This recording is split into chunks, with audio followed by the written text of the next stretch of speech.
Señor, esta te doy gracias. Te doy gracias por este día, gracias por este año, Señor. Gracias por darme la oportunidad de compartir capítulos, Señor, de tu palabra. Pido estar a que seas tú, Señor, enseñándome, enseñándonos, Señor, y que seas tú hablando, Señor, en medio de lo que vayamos a leer. Pongo delante de ti, Señor, y te pido que sea de bendición para mi vida, así como para los otros, Padre. En el nombre de Jesús, Señor. Pues vamos allá. Santiago 2. Por fin, estamos a 21 de diciembre. Paré un montón. Tengo mis motivos. Bueno, primero, pasaron demasiadas cosas en el trabajo y tuve que como que parar muchas veces el tema de grabar. Otra cosa es el que yo quería grabarlo con otras personas, lo que es Santiago 2 y Santiago 3. De hecho, lo organicé y todo, pero me quedé esperando. No voy a decir muchas cosas, pero me quedé esperando. Y también después fue de mi parte retrasarlo. Pero dije, ahora nunca. Ya que estamos en directo, pues, ¿por qué no hacerlo? Y vamos a proceder a leer Santiago 2. Ya lo tengo aquí preparado. Y también lo quiero leer primero, ir por partes. Vamos a leerlo, ¿no? Vale, yo lo dividí en varios puntos. Luego le digo a Nelio para dividirlo. Lo dividí sobre el favoritismo. Santiago habla sobre el favoritismo, habla sobre la fe y las obras. Luego también habla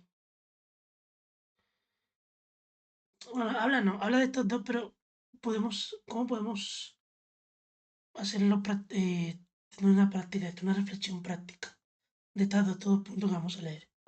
Bueno, primero lo leemos una parte y luego hablamos de eso y luego vamos para otro.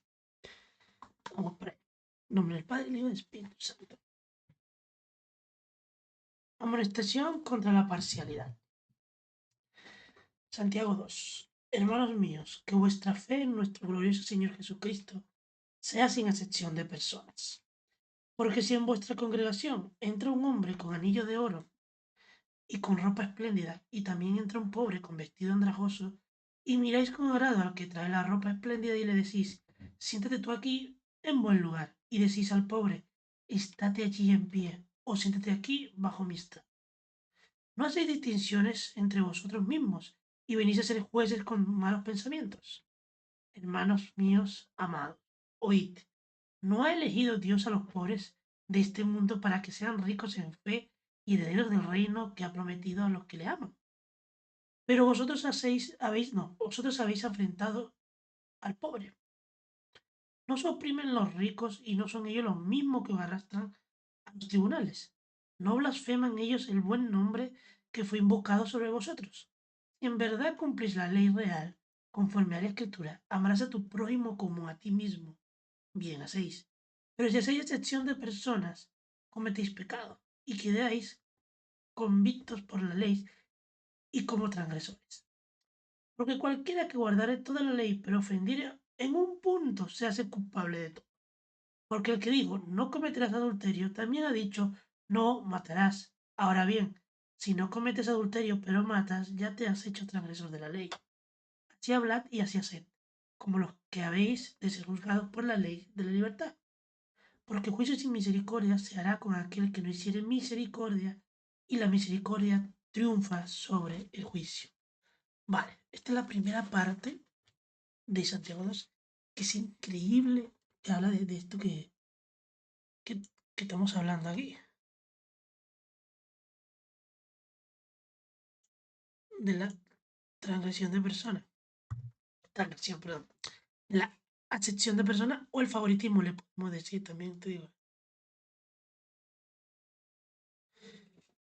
le podemos hablar un poquito de lo que es el tema del favoritismo. Que yo diría que del 1 al 3 se completa la primera parte. Es increíble cómo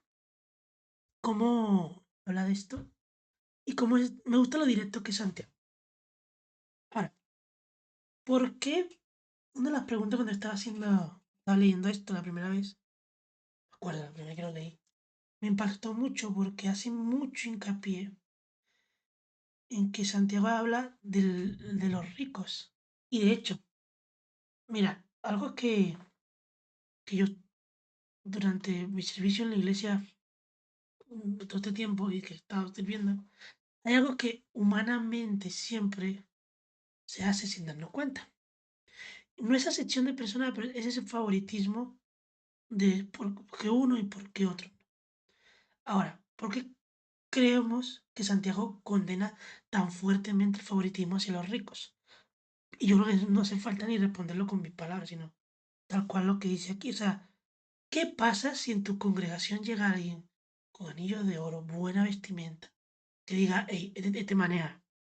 ¿Y qué pasa si llega alguien sencillo, humilde, tranquilo? Aquí hay diferencia. Y sacándolo de la parte, vamos a decirlo, eclesiástica, pasa también. Siempre va a pasar que coman más coa por que vean lo que tienes. O sea, siempre va a ser eso. Te van a tratar bien por cómo estés vestido, por lo que tengas. Lamentablemente, eso se hace en el mundo. ¿Qué es lo que está hablando aquí Santiago? Que en la congregación se está haciendo. Entonces, hey, te está diciendo, hey, haz una advertencia. ¿Qué pasa aquí? Porque tú me estás haciendo excepción de personas cuando la Biblia dice que amarás a tu prójimo. Y aparte, la Biblia también dice, Dios dice que de los pobres, Dios ama a los pobres y son ricos en fe y en misericordia. Entonces, si Dios los ama, ¿por qué tú tienes que apartarlo? Entonces, vamos a otra pregunta. ¿Qué paralelos se ven en esta advertencia que hace Santiago en la manera en que la sociedad, como lo que yo acabo de decir, lo que está pasando, que pasa ahora, lamentablemente según el estatus económico social que tengas, si es un trato mayor o menor? Entonces, esa es la cosa. ¿Por qué? Entonces, una cosa que en el mundo se haga, otra cosa que en la iglesia se haga, porque Dios no lo hace. Dios no mira si tú tienes coche, si tienes buena ropa de marca, si tienes dinero, si sales todos los días. Dios no ve eso. Mira, otro ejemplo que Dios me trae a la cabeza es cuando estaban ofrendando. Estos hombres llegaban al templo y ofrendaban cantidades, ofrendaban lo que les sobraba. O sea, imagínate que tenían dinero. O sea, pero ofrendaban lo que les sobraba. Luego pasa una viuda, una pobre, pasa y pone una moneda, todo lo que tenía. ¿Y qué dice Jesús? Pues esa mujer ha dado más que todos ellos. Y le preguntan, Señor, ¿por qué? Si estos varones han dado bastante en cantidad. Parafraseando un poco, lo que está hablando Jesús es que no es la cantidad, no es la intención. Si lo llevamos a esto, no el cómo esté vestido, ni el estatus que tenga, ni el dinero que tenga, ni la parte económica que tenga, sino lo que tiene en su corazón. Y cuando Santiago habla de que de los pobres son ricos en fe, vamos a buscarlo a ver. Aquí, hermanos míos amados, el 5. Oíd, ¿no ha elegido Dios a los pobres de este mundo para que sean ricos en fe y en herederos del reino que ha prometido a los que le aman? Entonces, otro ejemplo más claro de la sección de personas, Lázaro y el rico. ¿Cómo estaba Lázaro? Lázaro comía de las sobras que caían de la mesa del rico. ¿Y cómo terminó la historia? La historia terminó con Lázaro en el seno de Abraham y el rico en el infierno, suplicando que Lázaro dejara caer aunque sea una gota de agua a su lengua. Solamente una gota tocará su lengua. Entonces, aquí está el ejemplo del no hacer excepción de personas. Y muchas veces no comemos esa coa de que, ay, porque tiene un estatus económico, social, vamos a ponerlo aquí, aquí y aquí. Y no. Entonces, ¿por qué nosotros tenemos que ver eso? O siempre nos fijamos en eso, a veces sin darnos cuenta, en lo primero en lo que nos fijamos. No nos fijamos en lo que hay aquí. El Señor se fija en lo que hay aquí.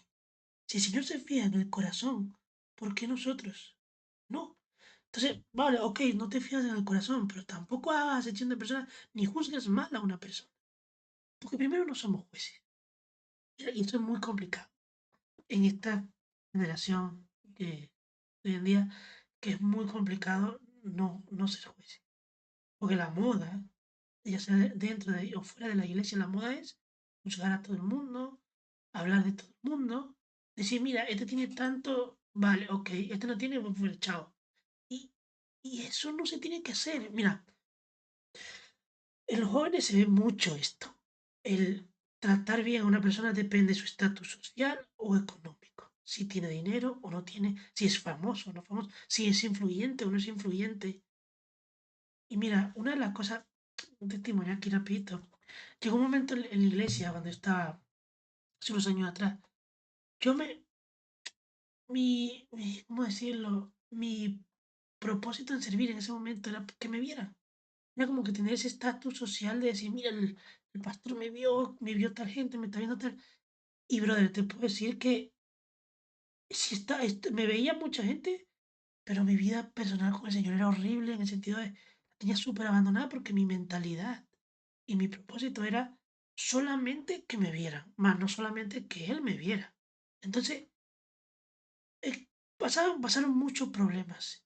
Y llegó un punto que pasó algo y yo dije, Señor, hasta aquí llego, no puedo más. Ayúdame a que cada servicio que yo vaya a hacer, cada cosa que yo vaya a hacer sea para ti y no para los demás, ni para llegar a un estatus dentro de la iglesia, dentro de los jóvenes, no. Mira, cuando en mi cabeza y cuando yo me dije eso, ya basta, aquí hay fe. Vamos a empezar a hacer todo como si fuera para Dios y para el Señor, no para los demás, sino para el Señor. Y mira, yo barría hasta la iglesia. Yo me iba, me acuerdo, me iba los martes a limpiar la iglesia y había un grupo de hermanas de la iglesia, de señoras que para mí fueron de bendición y son de bendición hoy en día. Y el recuerdo que tengo es muy, muy, muy, muy bonito. Y la bendición que fueron para mí fue increíble. Mira, yo te puedo decir que cuando tú le entregas el servicio al Señor, cuando tú le entregas todo al Señor, sin fijarte en qué tiene, qué no tiene, sin hacer esa sección de personas, sin tú mismo hacerte esa sección de personas de que como yo no tengo eso, no puedo. Como yo no tengo este estatus, no puedo. Cuando tú dejas de hacer eso, de ser juez para otro y para contigo mismo, y empiezas a ver que Dios ve tu corazón, y Dios es el corazón, y Dios no ve lo que tiene o no tiene, o Dios no ve lo que tú tienes o no tengas, ahí todo cambia. Tu mentalidad cambia. De cómo aplicar ese amor prójimo al prójimo como a ti mismo. Un ejemplo es esto, o sea, si tú te quieres a ti, tal cual como eres, ¿por qué no puedes amar al otro? Porque tienes que depender de lo que tenga o no tenga. O sea, si dices que estás cumpliendo, como dice aquí Santiago, si dices que estás cumpliendo la ley por un lado, ey, también cúmplela por otro. Porque no es que tú vas a cumplir solo una parte y la otra no. No es que yo no mato, yo no robo y un tal. Ok, lo estás haciendo sección de personas. Lo estás amando a tu prójimo. Santiago es una advertencia de Santiago. Mucho cuidado. Ojo, que en la iglesia está pasando. Que están mirando a la gente haciendo sección de personas. Porque tiene un estatus económico, porque tiene un estatus social, porque tiene X cosas. Cuando no se debería ver así. Y estamos hablando de hace 2000 años. Entonces, aquí es donde se demuestra que la Biblia es real en esta parte. Porque esto que dice aquí, de que no hagamos asesión de personas, y este ejemplo que pone Santiago del rico llegando a la congregación y luego un pobre llegando y cómo tratan a los dos, pasa. Entonces, hay que tener cuidado, porque no podemos decir que estamos cumpliendo una cosa cuando la otra estamos dejando en el aire. Esta es como la primera parte de Santiago. Luego ya la segunda es un poquito, o sea, me gusta también porque no es que se contradice con Pablo, porque no se contradice, sino que complementa. Porque Pablo dice que la fe sin, no, perdón. Pablo dice que la salvación no es por obra, sino por fe. Pero es que luego viene Santiago y dice, la fe sin obra es muerta. Ahora Santiago se va a explicar. Es como si estuvieran conectados, o sea, al final es palabra de Dios y Dios no se va a contradecir en ningún lado, sino que se va a complementar. Entonces vamos a leer la segunda parte. La fe sin obra es muerta, tal cual el título. Leemos, hermanos míos, ¿de qué aprovechará si alguno dice que tiene fe y no tiene obras? ¿Podrá la fe salvarle? Y si un hermano o una hermana están desnudos y tienen necesidad de mantenimiento de cada día, y a alguno de vosotros les dice, id en paz, calentaos y saciaos, pero no les dais las cosas que son necesarias para el cuerpo, ¿cómo es? ¿De qué aprovecha? Así también la fe, si no tiene obras, es muerta en sí misma. Pero alguno dirá, tú tienes fe y yo tengo obras. Muéstrame tu fe sin tus obras, y yo te mostraré mi fe por mis obras. ¿Tú crees que Dios es uno? Bien haces. También los demonios creen y tiemblan. Mas quieres saber, hombre vano, que la fe sin obra es muerta. ¿No fue justificado por las obras Abraham nuestro padre cuando ofreció a su hijo Isaac sobre el altar? ¿No ves que la fe actuó juntamente con sus obras y que la fe se perfeccionó por las obras? Y se cumplió la escritura que dice, Abraham creyó a Dios y le fue contado por justicia y fue llamado amigo de Dios. Vosotros veis, pues, que el hombre es justificado por las obras y no solamente por la fe. Asimismo también Rahab, la ramera, no fue justificada por obras cuando recibió a los mensajeros y los envió por otro camino. Porque como el cuerpo sin espíritu está muerto, así también la fe sin obras está muerta. Aquí yo creo que no hace falta mucho explicar tampoco lo de la diferencia que hay entre Pablo y Santiago, porque aquí ya Santiago se está explicando. Es como que, ok, tienes fe, perfecto, claro que sí. Pero entonces, ¿qué estás haciendo con tu fe? Porque la fe solo no te va a salvar. Dice, o sea, actúa, haz algo. Un ejemplo que no hablo aquí fue Jacob. Jacob creía y creyó de la bendición que Dios le dio. La bendición que él encontró y él buscó. Y él sabía que Dios se le iba a dar. Pero él sabía que tenía que actuar. Y si yo tengo que actuar, yo tengo que hacer algo, no me puedo quedar parado. Entonces, aquí, aquí le dice, o sea, ok, podemos tener fe y decirle a este hermano que está pasando necesidad, mira, Dios es bueno, Dios va a actuar. Y tú teniendo cómo hacerlo, cómo ayudarle. Esto me lleva a otro versículo que habla, pero mi hermano está pasando por necesidad y tú tienes cómo ayudarle y no lo haces descontado como pecado. Aquí usa eso, pero por otro ejemplo. Es decir, si tú le dices a tu hermano que tenga fe, que Dios lo va a bendecir, que Dios lo va a sacar de ahí, y tú tienes cómo, entonces no sirve de nada que tú le digas eso. ¿No? Dios te está dando a ti para que tú también, para que tú le ayudes. Entonces, si tú tienes fe de que Dios lo va a salvar, actúa. Entonces, es un poquito, no contradictorio, sino que es como que no te creas que pues, yo estoy sentado y tengo fe, me quedo aquí. Como yo tengo fe, todo va a pasar. O sea, no, hay que trabajarse. Abraham, el ejemplo que pone Abraham es increíble. Abraham es el padre de la fe. Abraham, como dice aquí, fue nombrado amigo de Dios. Para tú ser amigo de alguien, amigo, tienes que ser muy íntimo con esa persona. Tienes que confiar plenamente en esa persona. Entonces, ¿qué pasa aquí? Aquí me está diciendo que él confió plenamente, que confiaba plenamente en Dios, que hasta el punto que era amigo de Dios. ¿Y eso qué me lleva? A que él su fe la ponía en práctica. Por ejemplo, con Isaac, Dios le hizo esa prueba de fe. ¿Tú confías en mí? Pues llévate a Isaac y sacrifícame. Y él confió en Dios. Y él sabía que algo iba a pasar, pero él fue obediente a Dios. Entonces, y aquí él, él puso su fe en obra. Entonces, él hizo cosas para demostrar esa fe.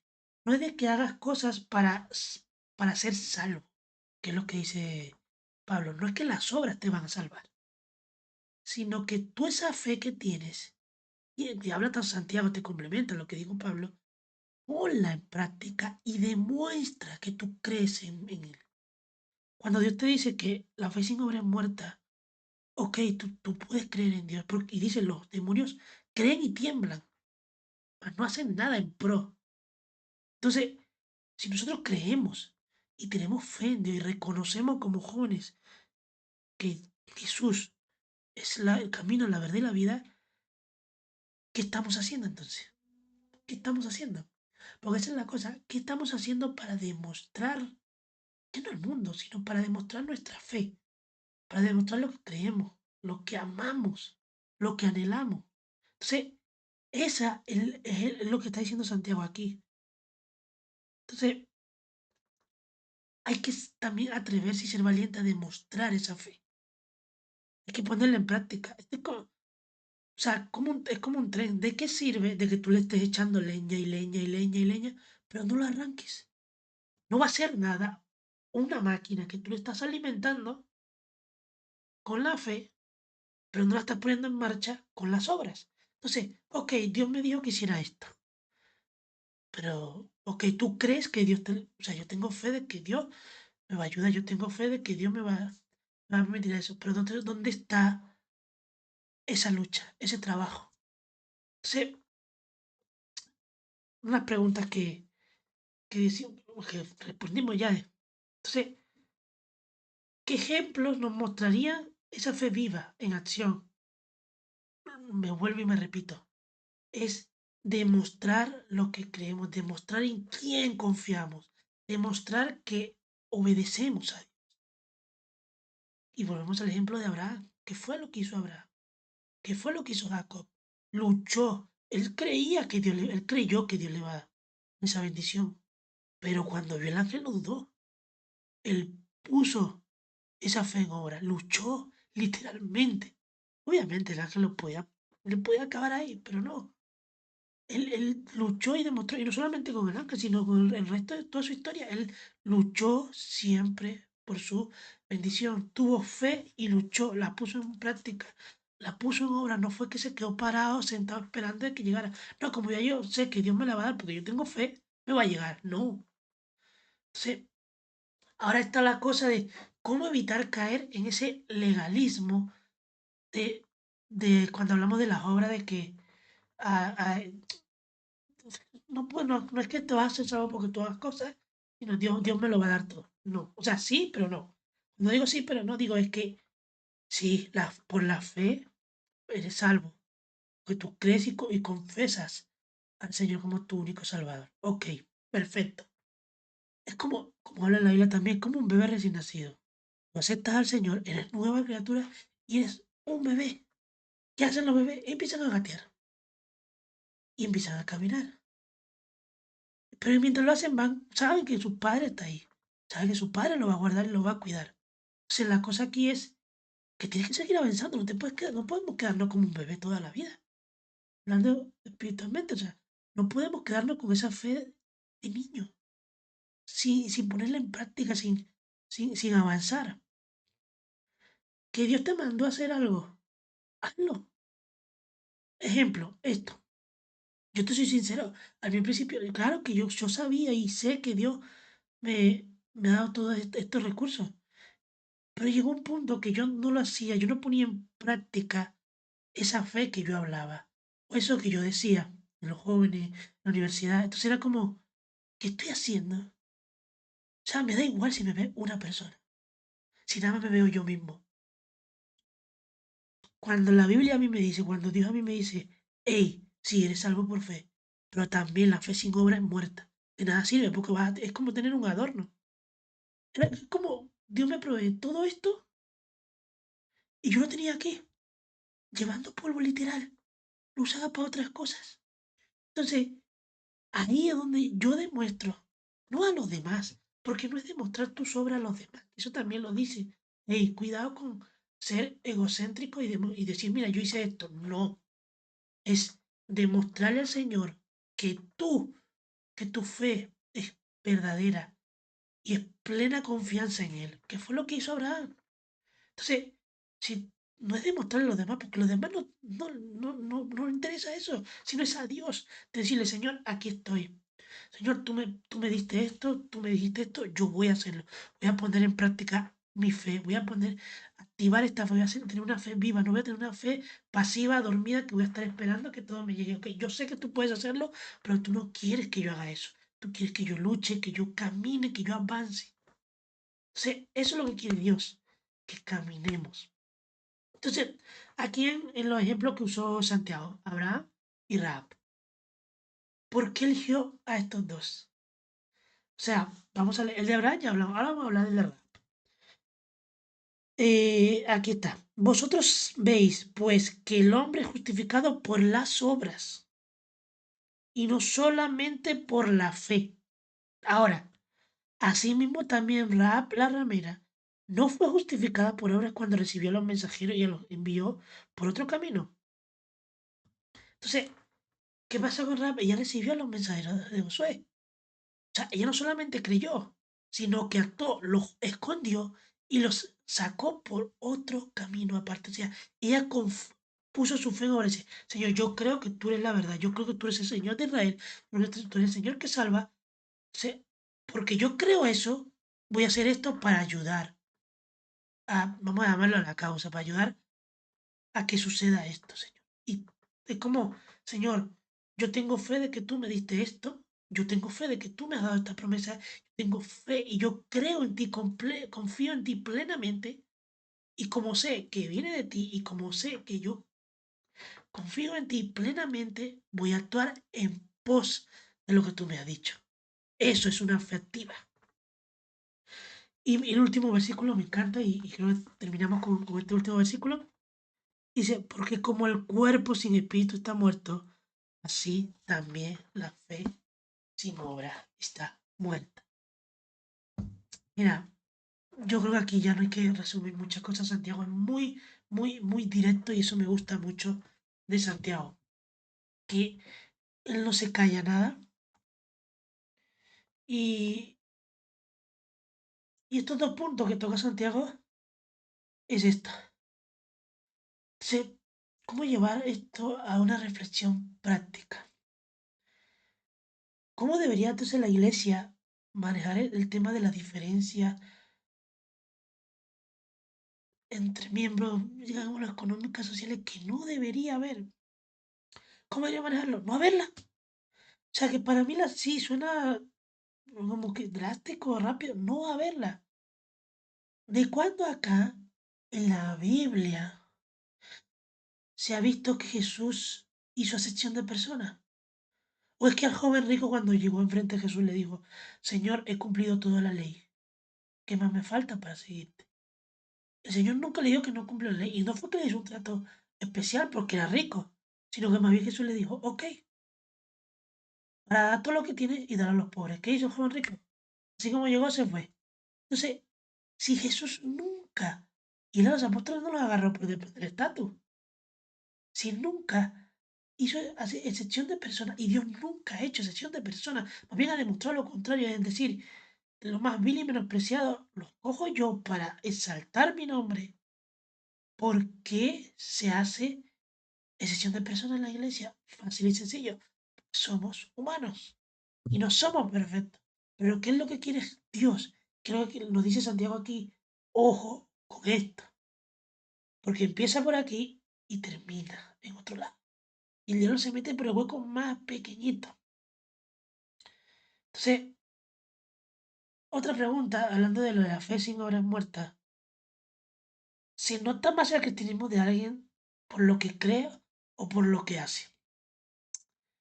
Aquí van a la par. Yo creo que van a la par los dos. En el sentido de, claro, que, que se nota el evangelio a través de una persona por lo que cree, pero más por lo que hace. Porque tu testimonio es lo que tú haces cuando estás fuera de la iglesia. Son cuatro paredes. Cuando tú estás fuera del domingo, en tu trabajo, en tu universidad, en tu instituto, en tu colegio, ahí es donde tú demuestras con tus obras cómo respondes, cómo te defiendes, cómo actúas ante situaciones, tus responsabilidades, tu familia, tu trabajo. Ahí es donde tú demuestras con tus obras que tu fe es verdadera, que tu fe es real y que tu convicción nadie te la va a quitar. Con tu testimonio y con tu fe. Entonces, las dos van a la par.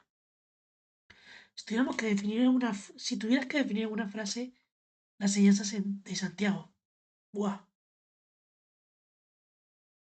Yo creo que para mí el punto más importante de este capítulo es la segunda parte. Despertar nuestra fe. hay que despertar nuestra fe. Esa sería la frase final de este episodio. Y de verdad espero que les haya sido de bendición, así como lo fue para mí. Y, y bueno, vamos a orar para terminar lo que es Santiago 2. Y en esta hora te doy gracias, Padre. Te doy gracias, Señor, porque yo sé que tú eres grande y maravilloso. Y te pido, Señor, que seas tú dándonos esa capacidad, Señor, de despertar nuestra fe, dándonos esa capacidad de hacer las cosas que tú nos has mandado a hacer, Señor. Tú nos guardas y tú siempre estás con nosotros, Padre. Sé por qué hay miedo, porque hay temor de poner en práctica nuestra fe, Señor.